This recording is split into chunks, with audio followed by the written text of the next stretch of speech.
اعوذ باللہ من الشیطان الرجیم بسم اللہ الرحمن الرحیم۔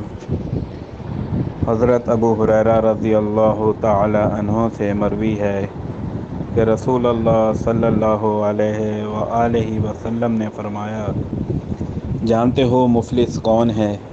صحابہ کرام رضوان اللہ علیہم اجمعین نے کہا، ہم میں مفلس وہ ہے جس کے پاس نہ درہم ہے، نہ دینار، نہ کوئی ساز و سامان۔ آپ صلی اللہ علیہ وآلہ وسلم نے فرمایا، میری امت کا مفلس شخص وہ ہے جو قیامت کے دن نماز، روزہ اور زکوٰۃ لے کر آئے گا۔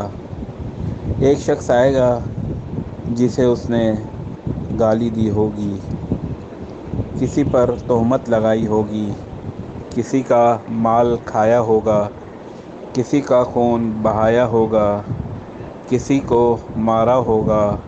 اس شخص کی نیکیوں میں سے ایسے بھی دے دیا جائے گا اور اسے بھی دے دیا جائے گا۔